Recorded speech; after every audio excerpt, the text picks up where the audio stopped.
You have ever heard this monologue before? Yeah, it's so cool. So, very proud of that. This is my feedback. Well done, Joella! That because I was given them a character and an objective or a description of what she wanted, I felt that I was in character myself, if that makes sense. So I was taking in what she was saying from the perspective of, in this case, her mother, who wanted to have Sebastian's mother's money. Like, I felt in character myself. The idea of this thing and the description of the job we give it, I think is a really puts the audience in an interesting position. I think to do it again, it'd be interesting to play further with that idea, but obviously so there's a bigger audience as well.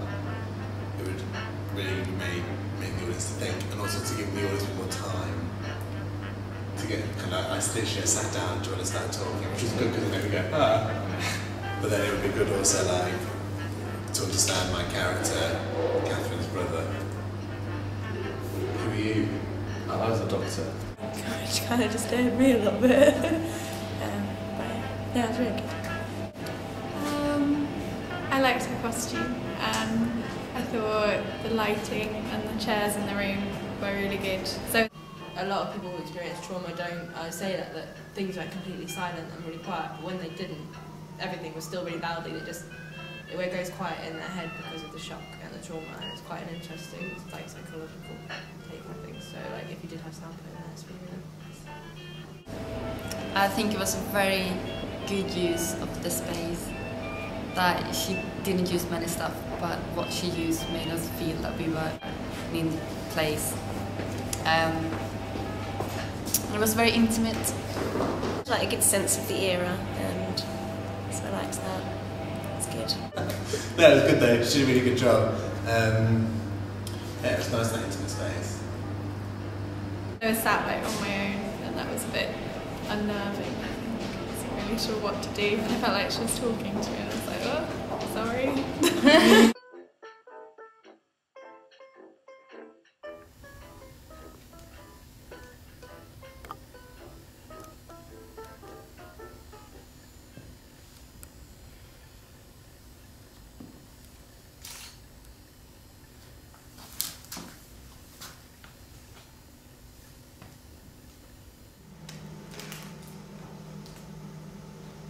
Where was I? Oh, yes. That 5 o'clock lunch at one of those fish places along the harbour of Cabeza de Lobo. It was between the city and the sea, and there were naked children along the beach, which was fenced off with barbed wire from the restaurant where we had our table less than a yard away from the barbed wire fence that held the beggars at bay. It was a band of frightfully thin and dark, naked children. And they made these gobbling noises with their mouths and stuffing their little black fists to their mouths, all crying out, "Palm, palm, palm," the word for bread.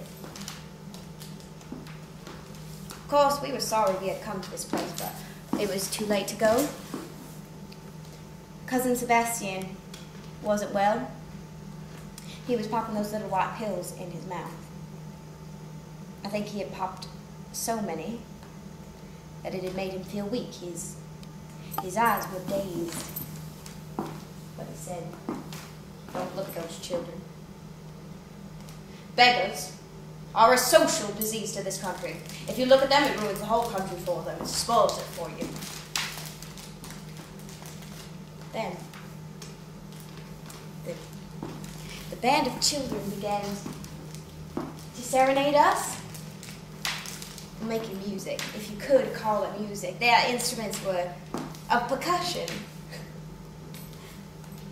I stole glances at them when Cousin Sebastian wasn't looking. And as well as I could make out on the white sand beach, their instruments were tin cans strung together.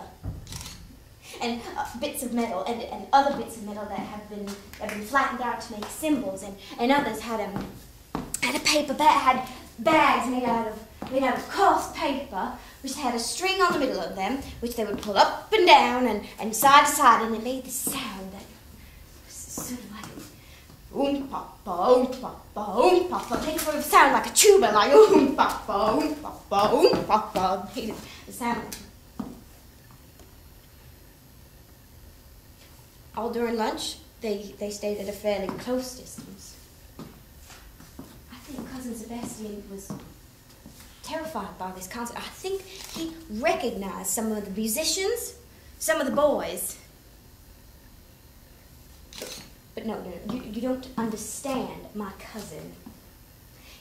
He accepted all as how things are and thought that nobody had any right to complain or intervene whatsoever. And even though he knew that what was awful, and that what was wrong, and my cousin Sebastian was certainly never sure anything was wrong. He thought it unfitting to take any action whatsoever, but just to keep on going as something in him directed.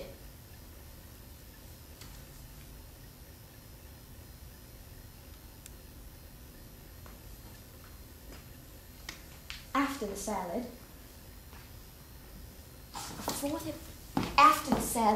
before they brought the coffee, Cousin Sebastian pushed himself away from the table. And he said, "They've got to stop that!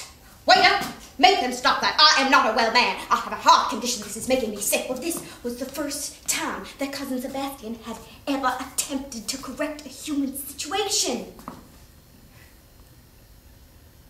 I think perhaps that was his fatal error.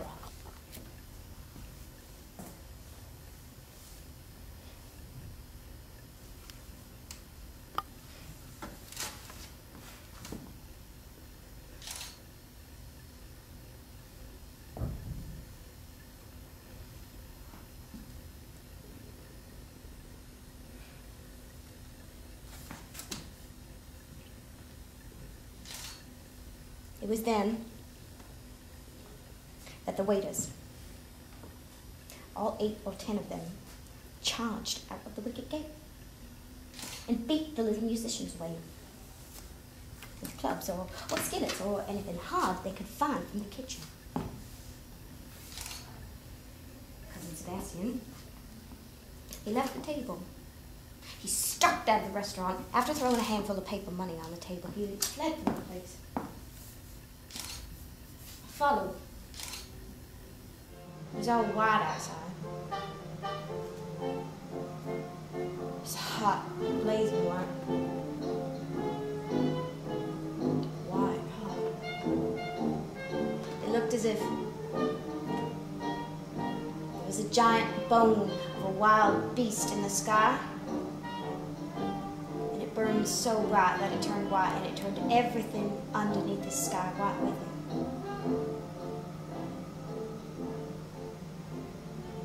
Cousin Sebastian seemed to be paralyzed at the entrance of the cafe.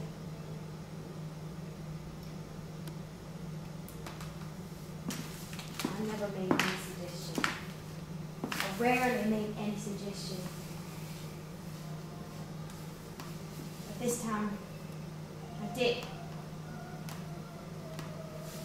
I said, "Cousin Sebastian, why don't we go down to the waterfront? We're more likely to find a taxi there. Or why don't we go back into the restaurant and have them call us a taxi? Yes, let's do that." And he said, "Mad! Are you mad? Go back into that filthy place, never."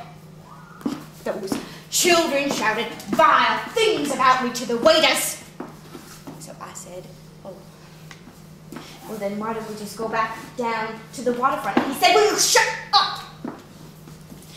Please, will you shut up? I want to handle this thing. Will you please let me handle it?" He started up the steep street with hands stuck in his jacket pocket, where I knew he was having pain in his heart from his palpitations, but he walked faster and faster in panic. But the faster he walked, the closer and the louder it got. This oom-papa of the following band. They had somehow gotten out of the barbed wire fence, and they were following him. When Cousin Sebastian started to run, And they all screamed at once and seemed to fly into the air. I screamed. I heard Sebastian scream.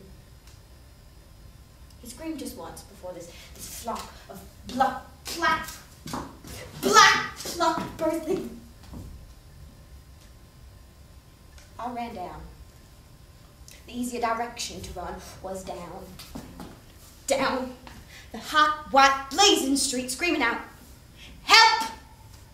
all the way until waiters, police, and others ran out of buildings and they followed me up the street.